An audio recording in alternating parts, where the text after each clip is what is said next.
Liha. Ang pinakamakulit na girlfriend mo sa balat ng radyo. Isang magandang morning sa inyong lahat! Ako pa rin po nag-iisang girlfriend mo sa radio. My name is Lindsay. Makulit pero may puso, handang makinig sa mga kwento mo. Alam mo, feeling ko kailangan mo na siyang iwan kasi it doesn't make sense. Ang kwento sa lihim ng liham.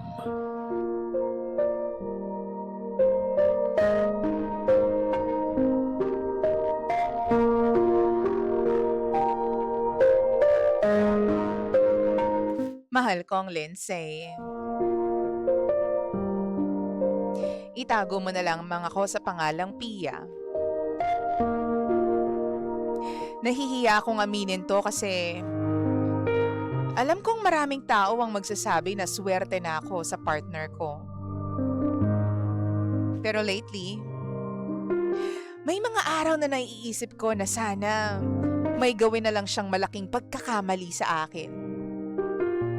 Para hindi na ako magmukhang masama kapag ako ang gustong makipaghiwalay. Sana ganun na lang.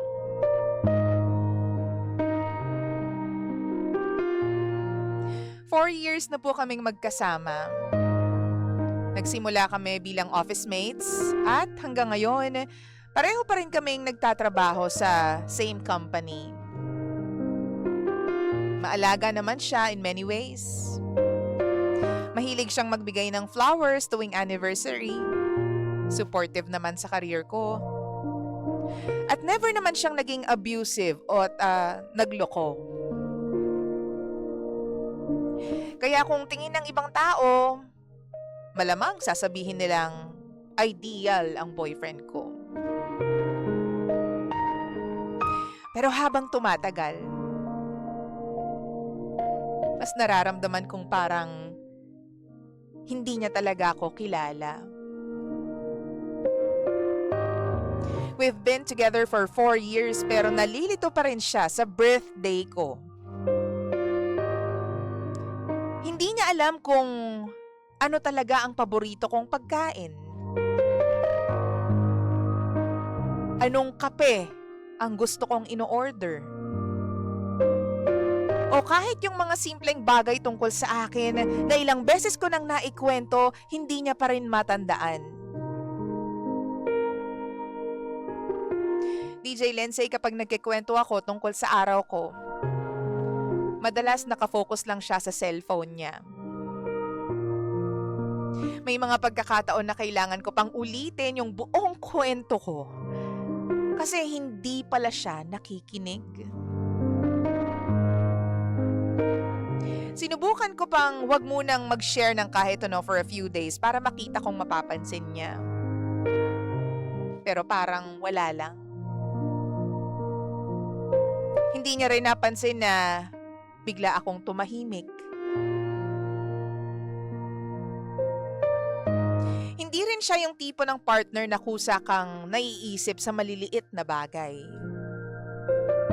Kapag may bitbit akong mabibigat na grocery bags, hihintayin pa niyang magsabi ako na tulong naman oh.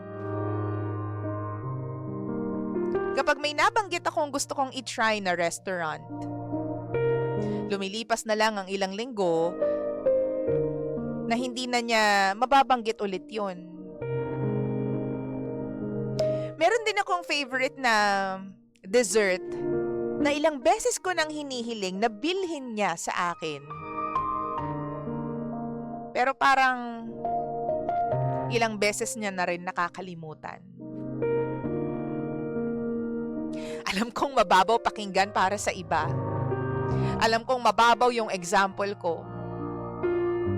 Hindi naman talaga tutungkol sa dessert o sa dinner date o sa pagbigpit ng groceries.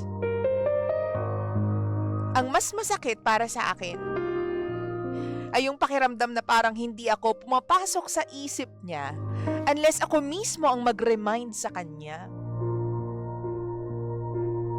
Parang ako lang yung laging nag-e-effort na tandaan yung mga gusto niya, yung schedule niya, at yung mga bagay na importante sa kanya. Habang ako, pakiramdam ko, madali lang makalimutan. O baka nga, hindi niya talaga tinatandaan.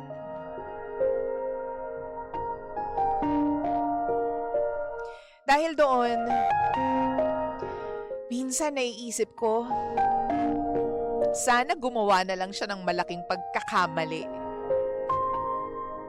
Hindi dahil sa gusto kong lokohin niya ako, saktan niya ako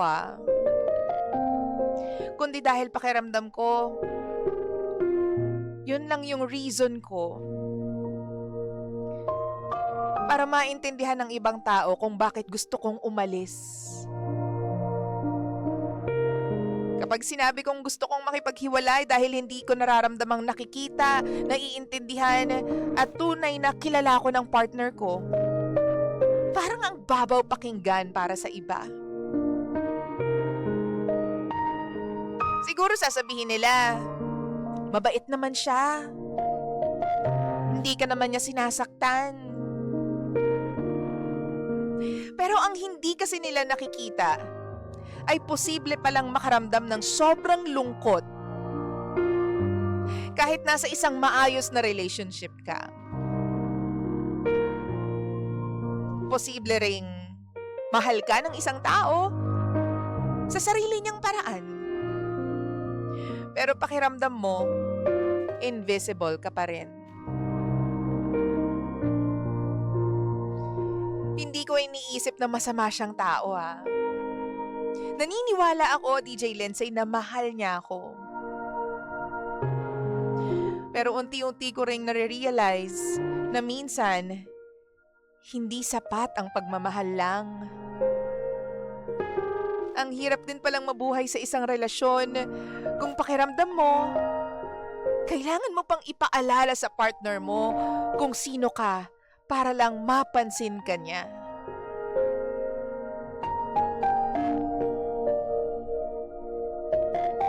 DJ Lindsay, ano po bang dapat kong gawin?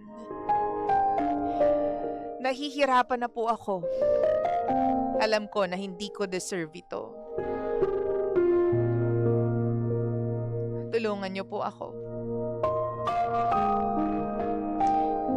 Muli, ako si Pia. Hindi na kita mahal. At ito ang lihim ng aking liham. Nais mong marinig